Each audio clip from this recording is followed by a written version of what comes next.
Hello বন্ধুরা, কেমন আছেন সবাই? তো বেল্ট কন্ডম বা বেল্ট পেনিস এই প্রোডাক্টটা সম্পর্কে আপনারা অনেকেই জানেন বা অনেকেই জানেন না। তো এই প্রোডাক্টটা হচ্ছে যাদের আর কি ধরেন পেনিসটা শক্ত হয় না, বয়স বেশি বা আপনার এই ডায়াবেটিসের কারণে বা বিভিন্ন মানুষের শারীরিক সমস্যার কারণে ধরেন পেনিসটা আগের মতো দাঁড়ায় না, তাদের জন্য আজকে আমাদের এই প্রোডাক্টটা। তো এই প্রোডাক্টটা ব্যবহারের ক্ষেত্রে আপনার পেনিস শক্ত হওয়া লাগবে না, আপনার পেনিস শক্ত না করেও আপনি অনেক সময় কাজ করতে পারবেন দীর্ঘ সময়।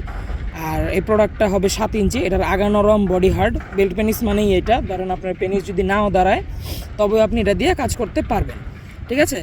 আর এই প্রোডাক্টটা ব্যবহারের ক্ষেত্রে আপনার স্ত্রী কোনো ব্যথা পাবে না বা সমস্যা হওয়ার কোনো সম্ভাবনা নেই, কারণ এটা সফট সিলিকনের তৈরি, আগাটা সফট সিলিকন, ঠিক আছে? এবং এই প্রোডাক্টের কোয়ালিটি দেখুন, এটার রগ কিন্তু উপরে খুবই সুন্দর, ভাসা ভাসা রগ, এবং এটার সাইজটাও খুবই সুন্দর, স্মুথ, মসৃণ। তো দেখেন, এটা একবার ইনটেক এরকম একটা বক্সে আসে, যে ইনটেক বক্স থাকে, এটা হচ্ছে পেনিসের জন্য আর এটা থাকে বেল্টের জন্য। এই দুইটা ইনটেক বক্স থাকে। আর আপনার এই প্রোডাক্টটা হবে এই যে, এটা দেখেন আমি বেল্ট পরিয়ে রেখেছি অলরেডি। আর এই যে বেল্টটা দেখুন, যথেষ্ট শক্ত এবং খুবই উন্নত মানের। এটার মধ্যে সব সিস্টেম আছে আপনার কোমরে সেট করার। তো যারা একটু দুর্বল, একটু স্ত্রীকে বেশি সুখী দেখতে চাচ্ছেন, একটু বেশি খুশি করতে চাচ্ছেন, তারা আমাদের এই প্রোডাক্টটা নিতে পারেন। তো আর দেরি না করে আজই অর্ডার করে ফেলুন। তো সকালে ভালো থাকবেন, ধন্যবাদ।